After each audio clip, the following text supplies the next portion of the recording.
തിരുവനന്തപുരം നെയ്യാറ്റിൻകര അതിയന്നൂർ ഗ്രാമപഞ്ചായത്തിൽ സംഘർഷാവസ്ഥ. പഞ്ചായത്ത് ജോയിന്റ് ഡയറക്ടറെ പഞ്ചായത്ത് അംഗങ്ങൾ തടഞ്ഞുവെച്ചു. പഞ്ചായത്ത് സെക്രട്ടറി ലൈഫ് പദ്ധതിയിൽ വിയോജന കുറിപ്പെഴുതി അട്ടിമറി നടത്തിയെന്നാണ് ആരോപണം. പഞ്ചായത്ത് മെമ്പർമാർ സംയുക്തമായാണ് തടഞ്ഞുവെച്ചിരിക്കുന്നത്. മാനസയുണ്ട് വിവരങ്ങൾ നൽകാൻ. മാനസ, ഇപ്പോഴും സംഘർഷാവസ്ഥയാണോ? എന്താണ് ഈ പഞ്ചായത്ത് അംഗങ്ങൾ പറയുന്ന ഈ ആരോപണം?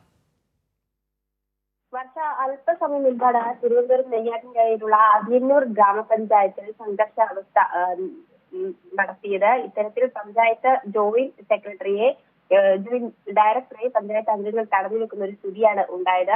ഈ പ്രതിഷേധത്തിന് കാരണമായി പഞ്ചായത്ത് മെമ്പർമാർ പറയുന്നത് ഈ പഞ്ചായത്ത് സെക്രട്ടറി ലൈഫ് പദ്ധതിയിൽ ഉൾപ്പെട്ട 199 വീടുകൾ ഉണ്ടായിരുന്നു.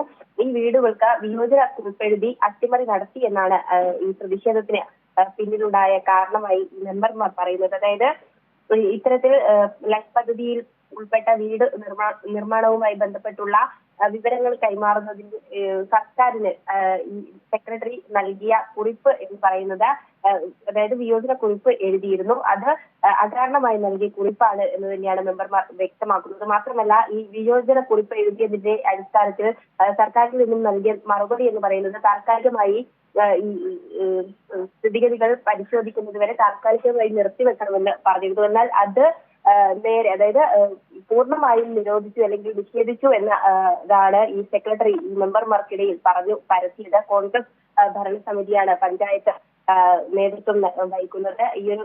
ഈ ഒരു കാരണം ആണ് ഈ പ്രതിഷേധത്തിലേക്ക് നയിച്ചത് എന്നതാണ് മെമ്പർമാരിൽ നിന്നും ലഭിക്കുന്ന വിവരം എന്ന് പറയുന്നത്. ഏതായാലും സ്ഥലത്ത് നിലവിൽ ഇപ്പോൾ സംഘർഷാവസ്ഥ തുടരുകയാണ്. സംയുക്തമായാണ് പഞ്ചായത്ത് മെമ്പർമാർ ഇപ്പോഴും പ്രതിഷേധം നടത്തിക്കൊണ്ടിരിക്കുന്നത് എന്ന് തന്നെയാണ് മനസ്സിലാകുന്നത്. നെയ്യാറ്റിൻകര അതിയന്നൂർ ഗ്രാമപഞ്ചായത്ത്, അതായത് കോൺഗ്രസ് ഭരണസമിതിയിലുള്ള പഞ്ചായത്തിലാണ് ഇത്തരത്തിലൊരു സംഭവം അരങ്ങേറിയിരിക്കുന്നത്. അല്പസമയം മുൻപാണ് ഈ പ്രതിഷേധവുമായി മെമ്പർമാർ രംഗത്തെത്തിയത്. കഴിഞ്ഞ ദിവസവും, അതായത് 2 ദിവസം മുൻപ് ഇത്തരത്തിലുള്ള സമാന അവസ്ഥയുണ്ടായിരുന്നു. ഡയറക്ടറുടെ മുറിക്ക് മുന്നിൽ ഇത്തരത്തിൽ പ്രതിഷേധം രേഖപ്പെടുത്തി മെമ്പർമാർക്ക് തന്നെ ഇറങ്ങിയിരുന്നു.